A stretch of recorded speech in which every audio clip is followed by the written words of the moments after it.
Well,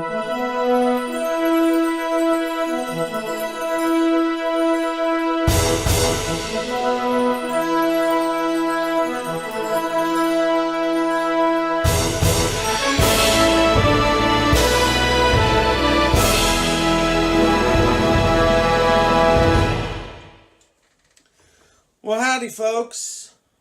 It's time to do another comic book series, or addition to the comic book movies I've been talking about. For the past couple videos, I talked about the Marvel movies.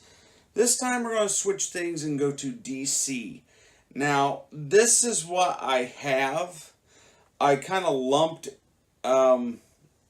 everything except for the TV shows. The TV shows I will do in the next video, where I'll talk about the DC TV shows, and even that I don't have everything. So I do apologize if you're a DC comic book enthusiast and some things are missing. I do apologize. But to kick things off, I want to talk about, this is leftover from Marvel, because this just came out this week, and I wanted to watch it, and that's Ant-Man and the Wasp, or Ant-Man and Wasp, not the Wasp. Very fun movie, good follow-up. The interesting thing is that it takes place, this came out after Age of Ultron, and so everything, it came out afterwards, but it takes place before Age of Ultron. So, yeah. I think that was probably a mishap on Disney's part, but that's the way it goes sometimes. Some things happen. Just check and see if I missed anything. So I'm just going to set that right there. Now we're officially going to get into the DC comic book movies. Now, this will also include the animated movies. Again, they're the ones that I have. If I'm missing something, I do apologize. So, we're going to get into this. The first one up, actually first four, is the Tim Burton, Joel Schumacher Batman series that ran from 1989 to 1997. And of course, Tim Burton's Batman, for the longest time, was the best adaptation we had of Batman until The Dark Knight. And the follow-up, Batman Returns, both, again, the first two were directed by Tim Burton. Batman Forever and Batman and Robin were directed by Joel Schumacher. Batman, Tim Burton's Batman stars Michael Keaton as the Dark Knight himself, and Kim Basinger is Vicky Vale, and Jack Nicholson, of course, is the Joker, which was probably the most iconic role of the movie. And then in Batman Returns, you have Michael Keaton returning as Batman, and then you have Michelle Pfeiffer as Catwoman, and Danny DeVito as Penguin. And then by the time you get to Batman Forever, Val Kilmer has taken over as Batman, and you have Tommy Lee Jones as Two-Face. Also, Jim Carrey as the Riddler. I don't know why I'm forgetting it. Chris O'Donnell as Robin. And then you have Nicole Kidman in there as well as the love interest. And then, of course, Batman and Robin. George Clooney this time steps into the cape and cowl as Batman. And Chris O'Donnell returns as Robin. Arnold Schwarzenegger is Mr. Freeze. Let's see what else. I know Uma Thurman, Poison Ivy, and Alicia Silverstone as Batgirl. Of course, these are cheesy movies. But I think Tim Burton's Batman was a somewhat serious attempt to do a good action movie, while the Joel Schumacher ones became comedy, campy comedy. And of course, Batman and Robin is has gone down as one of the worst movies ever made. Um, Arnold Schwarzenegger as Mr. Freeze. Everybody chill. And oh geez, it is that bad. Um, but yeah, we'll just pile right through the Batman stuff here mostly. Um, I don't have Batman the Animated Series. I've heard that it is on Blu-ray. Um, whether I get that or not remains to be seen. But, however, I do have the DVD version of Batman Mask of the Phantasm, which was a feature-length movie that was done by the Batman animated series crew.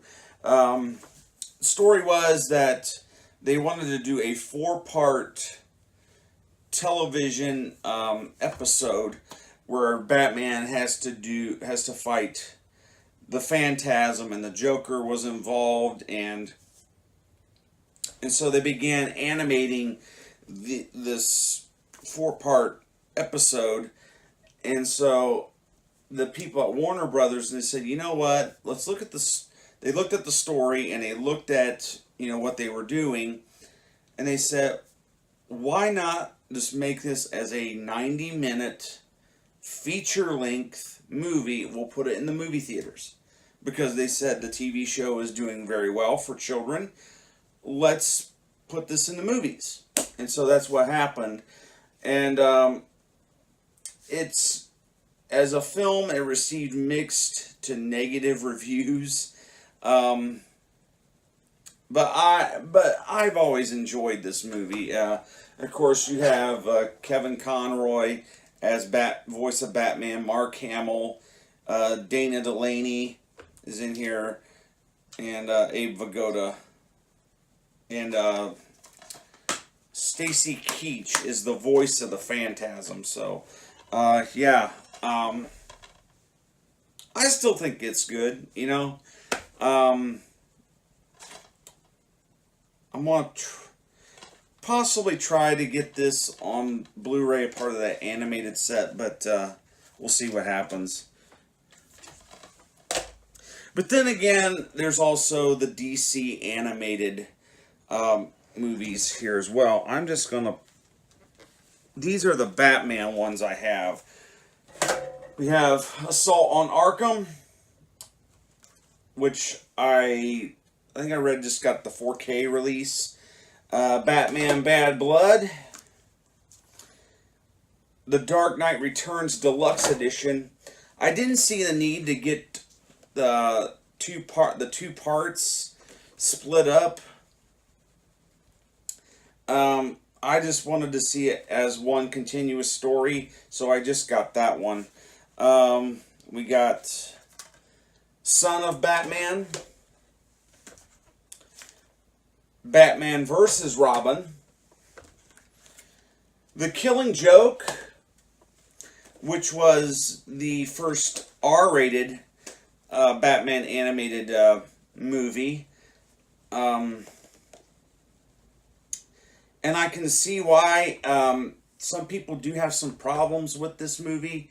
Basically the fact that Batgirl has a affair with Batman.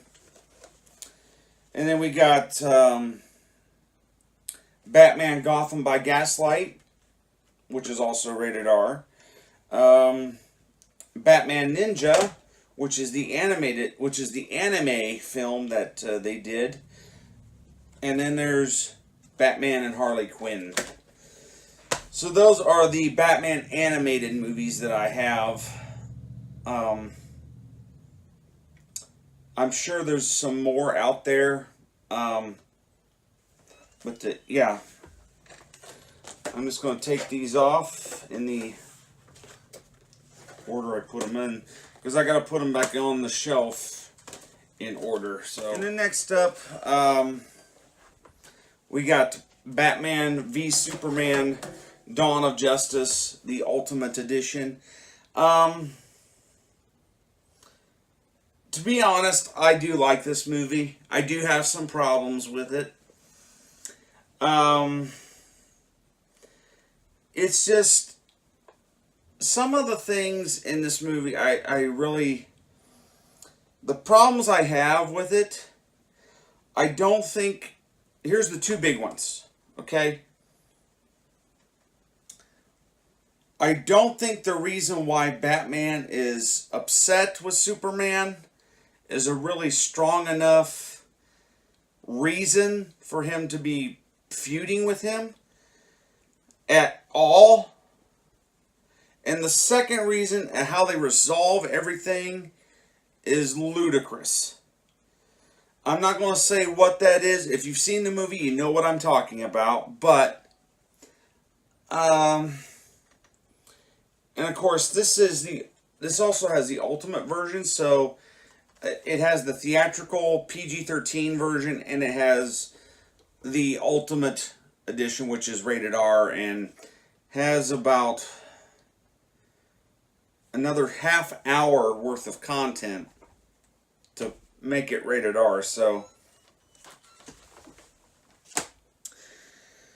yeah, and then next up we have the Christopher Nolan Batman or Dark Knight trilogy. Batman Begins, where it all started, with Christian Bale as Bruce Wayne / Batman. Michael Caine as Alfred. Liam Neeson, Ra's al Ghul. Katie Holmes as Rachel Dawes. Gary Oldman as Commissioner Gordon. And Cillian Murphy as the Scarecrow. Also has Tom Wilkinson, Rutger Hauer, Ken Watanabe, and of course Morgan Freeman as Lucius Fox, which I think was a cool idea for the character because, you know, growing up watching Batman, you always wonder did Bruce Wayne actually build all that stuff, like the Batmobile and the cave and the all the armor that went into it. Did he build all that, you know? And then you have The Dark Knight, which has the cast, you know, mostly coming back. There's a few people replaced. You don't see Rutger Hauer or Ken Watanabe in this movie, but you have Michael Caine, Gary Oldman, but then you add people like Maggie Gyllenhaal replacing Katie Holmes for Rachel Dawes. You have Heath Ledger as the Joker, and actually people say that it's because of Heath Ledger reason why this movie works so well. I don't know. I mean, he is a great villain, and he's probably the most energetic of the characters that you see on screen, but also Aaron Eckhart as Harvey Dent, which I thought was kind of interesting what happened with him. You know, the whole, you know, how he became Two-Face, and how he became kind of unsympathetic. And of course, this was the movie that had this was kind of the first movie to do switching back from 35 millimeter and IMAX photography. You see that quite regularly now, but this one was the first to do it. So, and then finally, we got The Dark Knight Rises, which a lot of people were they think that this is the least favorite of theirs, and I don't. I think it goes, in my opinion, the order goes 2, 3, then 1. I enjoyed The Dark Knight Rises. I think I knew going into it that it was not going to be as good as The Dark Knight, because there's no way that you could top that Heath Ledger performance. I knew that. They tried to make that with Bane, with Tom, what's his name? Tom Hardy playing Bane. They tried to. And then you have people like Joseph Gordon-Levitt playing the young cop, and then you have Anne Hathaway playing Catwoman, and of course the daughter of Ra's al Ghul, spoiler, Talia al Ghul, played by Marianne Cotillard. And then the next up is Freedom Fighters, The Ray. Haven't gotten to watch yet. Bought it about a week ago. I haven't yet to watch it. But yeah, we got that out of the animated movies. Then we got Justice League, in which this was DC's take on what Marvel is doing with the Avengers. Now, DC has had the Justice League comics, okay? But this was, I think, a little bit more entertaining than Batman versus Superman, to be honest with you.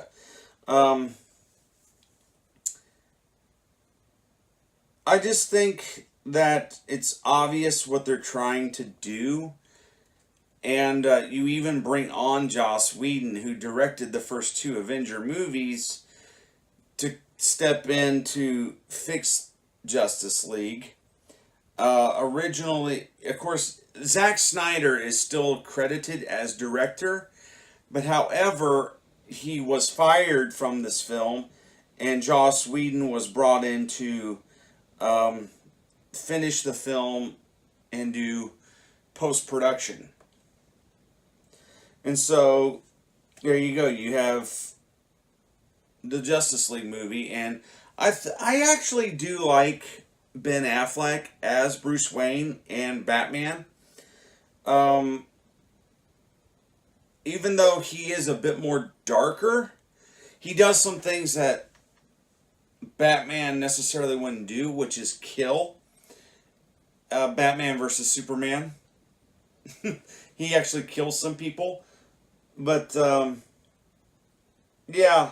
And I think it was still fun to watch. And so, yeah, Justice League. And then continuing on with Justice League, we got Justice League: The New Frontier. This is the commemorative edition that they came out with a few years. When did they come out with this? Well, it's a steel book, obviously, so I'm trying to look on the copyright year. Anyway, this is what they're doing. 2017. There you go. I should have opened it up. And yeah, the Blu-ray DVD combo pack, and it has this artwork on in the background to make it look like something from the 1940s.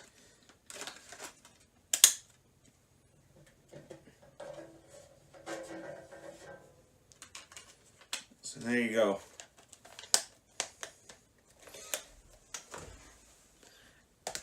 And then something that is 2 franchises put together. We have the Lego Batman movie, which is so much fun. It has so much heart. It is so, these Lego movies, they're so, how do I want to say it? It seems like they're making these movies for the adults who grew up playing with Legos, and but they're trying to bring in a new audience with these movies. Of course, Legos have been around since my parents were kids, and it's something that gets passed. It's one of those things that gets passed down. And what was really neat how they made this movie is they laser blast. You actually hear them go pew pew pew pew pew pew pew.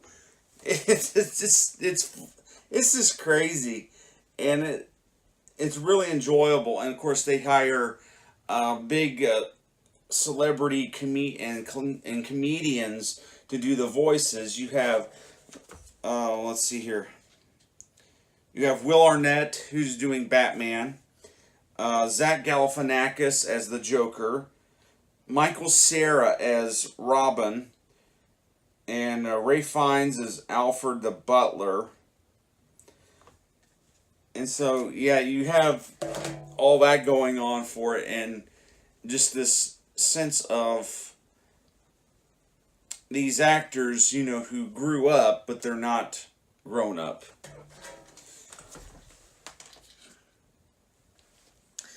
And then next we have Man of Steel, which I know some people do not like this movie. I did. And I had a problem with one particular scene. I just thought it went on too long. It was a fight scene, actually, with the tentacles and the thing that was going underneath the ground, and Superman was fighting it. I thought that could have been cut way, way down. But I thought Michael Shannon was good as Zod. Kevin Costner was okay as Jonathan Kent.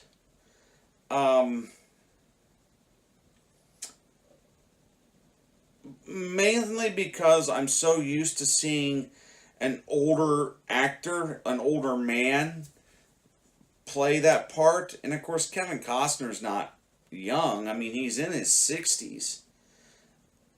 But it just seemed like, I still envision, people like Glenn Ford playing Jonathan Kent. But then again, John Schneider played Jonathan Kent in Smallville. And he's kind of in the same age group as Kevin Costner. And you have Henry Cavill playing Superman, which, by the way, I think he is a really, really, really good Superman. He's an excellent Superman. I think he fits it. The problem is the movies aren't as strong. I like this movie, but to say it was a huge send-off or send-up for Superman, no. Audiences kind of spoke their minds, and that it fell flat. And that's fine. But Henry Cavill, you need to be Superman if you ever see this. You're this generation's Superman on film.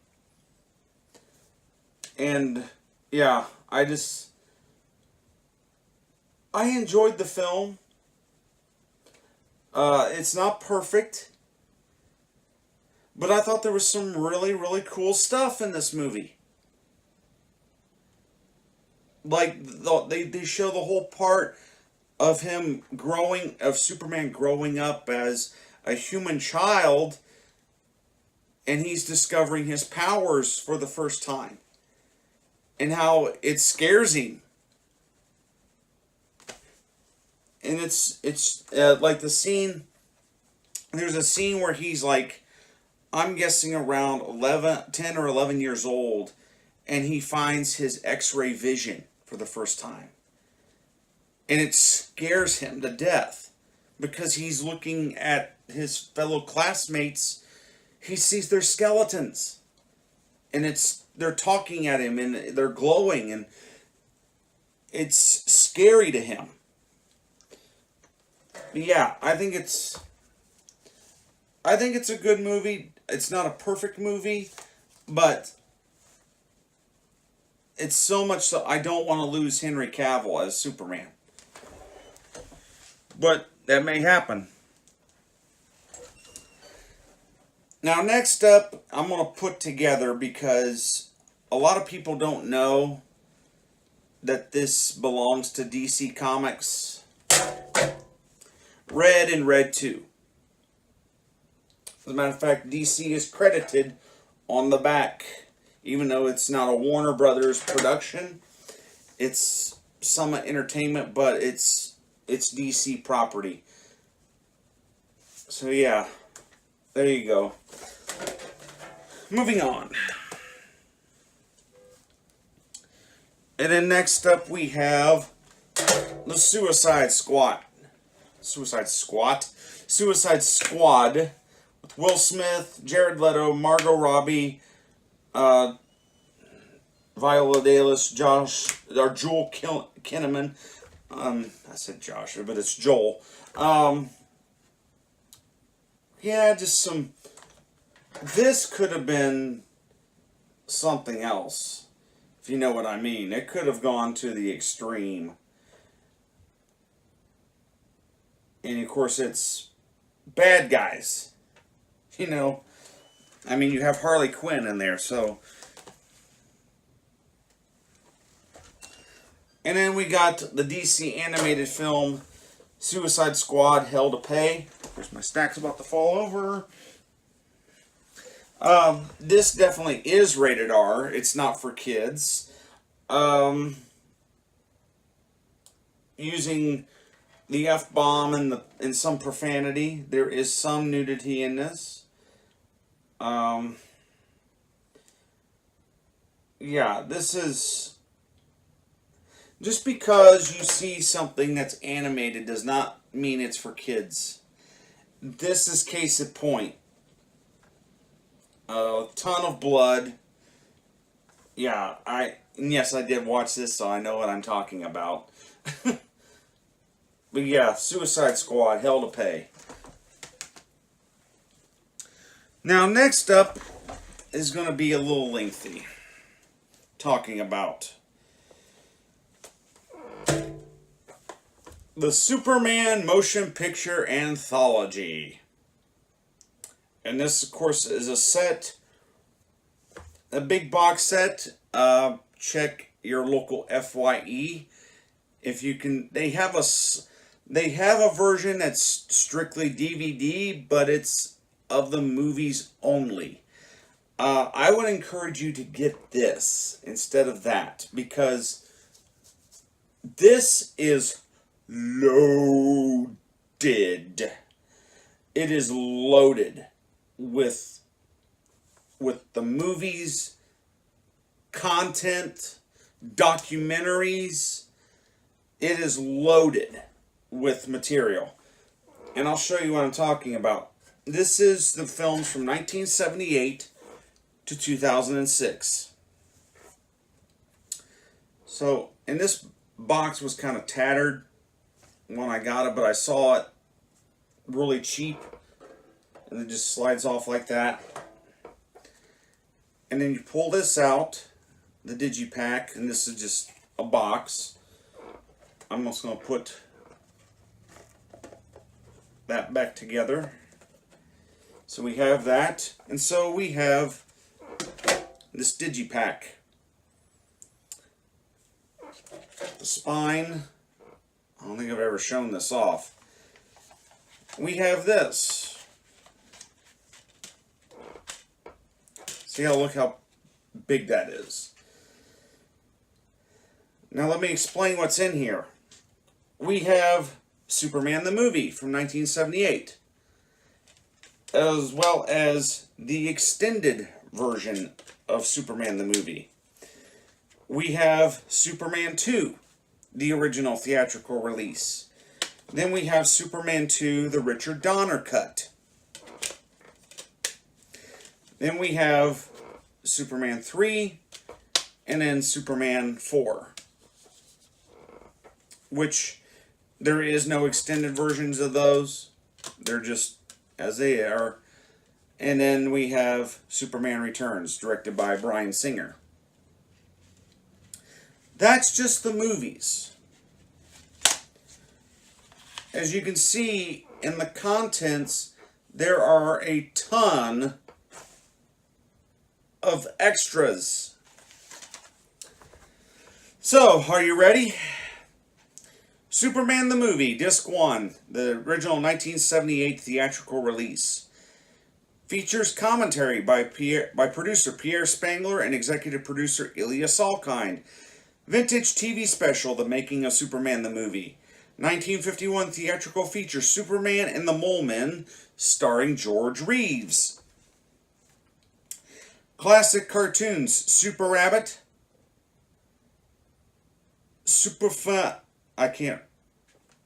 Classic cartoons, Super Rabbit, Snooper Man, and Stupor Duck, which I assume are Daffy Duck cartoons, theatrical trailers, and TV spot. It was tough to say that one cartoon short.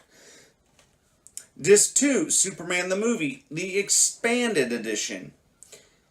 It features commentary by director Richard Donner and creative consultant Tom Mankiewicz. Features 3 documentaries: Taking Flight, the development of Superman, Making Superman, filming the legend and the magic behind the cape, restored scenes, additional deleted scenes, screen tests, music only audio track, audio only bonus, additional music cues. Disc 3, Superman 2, original 1980-1981 theatrical release. So that was probably came out around Christmas time. Has commentary by producer Pierre Spengler and executive producer Ilya Salkind. Vintage TV special, The Making of Superman 2. Additional scene, featurette First Flight, The Flasher Superman series, 9 1940s Flasher Studios Superman cartoons, which is Superman, The Mechanical Monsters, $1 Billion Limited, The Arctic Giant, The Bulleteers, The Magnetic Telescope, The Electric Earthquake, Volcano, and Terror on the Midway, and as well as the theatrical trailer. Disc 4, Superman Return, or Superman 2, the Richard Donner cut, and it features commentary by director Richard Donner, creative consultant Tom Mankiewicz, introduction by Richard Donner, featurette Superman 2, Restoring the Vision. I'm getting the word return in there. Additional scenes, 8 1940s famous studio Superman cartoons, The Jupiters, Showdown, 11th Hour, Destruction Inc., and The Mummy Strikes, and Jungle Drums, The Underground World, and Secret Agent. And you have Superman 5. Or, I'm messing this up. Disc 5, Superman 3, commentary by Pierre Spengler and executive producer Ilya Salkind. Vintage TV special, The Making of Superman 3, additional scenes, and theatrical trailer. Disc 6, Superman 4, The Quest for Peace, commentary by co-screenwriter Mark Rosenthal. Vintage TV special, Superman's 50th anniversary, a celebration of the Man of Steel, additional scenes, and theatrical trailer. Now there's even more content with Superman Returns. So you have Disc 7, Superman Returns. It also features Requiem for Krypton, Making Superman Returns, from script to screen in 7 segments. The Secret Origins and First Issues Crystallizing Superman Development. The Crystal Method, designing Superman from art and costume design to set construction. An Infinity for Beachfront Properties, shooting Superman, Superman on the Farm. An Infinity for Beachfront Properties, shooting Superman, Superman in the City. An Infinity for Beachfront Properties, shooting Superman, Superman in Peril. The Joy of Lex, menacing Superman. Behind the Scenes with Kevin Spacey, he's always around, rapping Superman. The End of Principal Photography, resurrecting Jor-El, how filmmakers recreated Superman's father, played by Marlon Brando. Additional scenes, theatrical trailers, Bryan Singer's video journals. That's just on disc 7, and we have disc 8. We have which is just pure bonus features. Feature-length documentary, Look Up in the Sky, The Amazing Story of Superman. Executive produced by Bryan Singer and Kevin Burns in high definition. Feature-length documentary in 5 parts, You Will Believe, The Cinematic Saga of Superman, Origin, Vision, Ascent, Crisis, and Redemption. TV special, The Science of Superman in high definition. The mythology of Superman, legend, folklore, and cultural influences that shape Superman.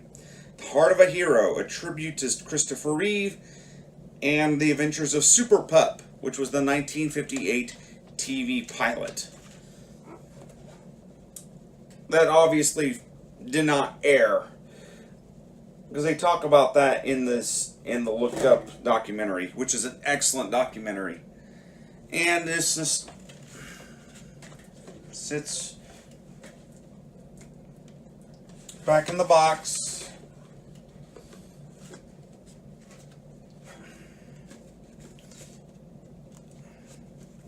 Kind of tough to put together, but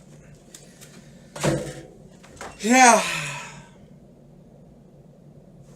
And we're not done with Superman yet. We have a couple of animated movies, Superman Unbound and The Death of Superman, which just recently came out, which seems to be kind of redundant, because I'll explain to you a little bit later on why. Then we have Zack Snyder's first venture into DC Comics, Watchmen, with the theatrical version and the director's cut. And then we have Wonder Woman. Personally, my favorite of the DCU.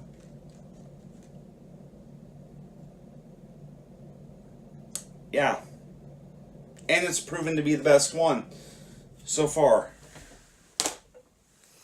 And then we have Wonder Woman, the animated movie, in this commemorative edition.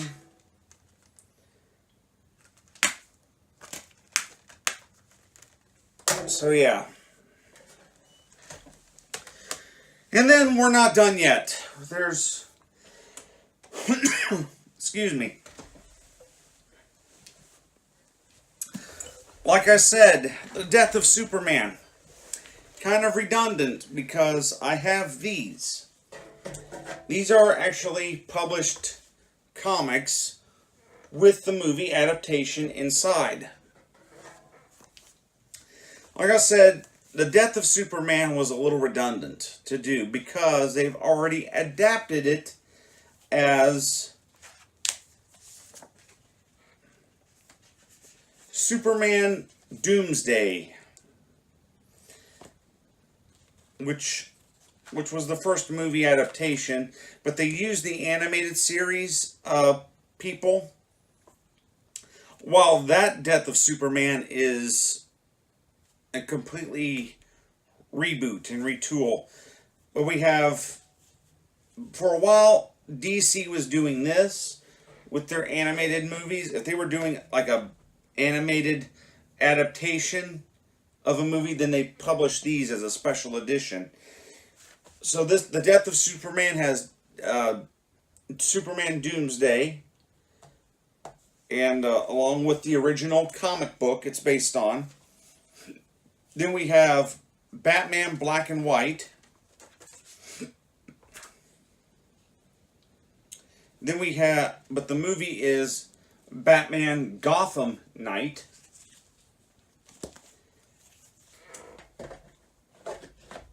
Which that's supposedly based on. And then you have Batman Year One, and it's Batman Year One, which it's based on, from Frank Miller. And then we have Justice League Volume 1 Origin, and the movie is Justice League War. And of course, it's just a...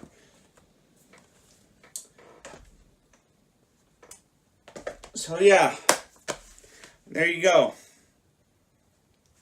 That's of the DC movies. The next video, I'm going to get into some of the TV series. That's a lot of stuff just for DC. I think I have more DC stuff than I do Marvel stuff. Maybe it's about the same, but I just kind of lumped it all together.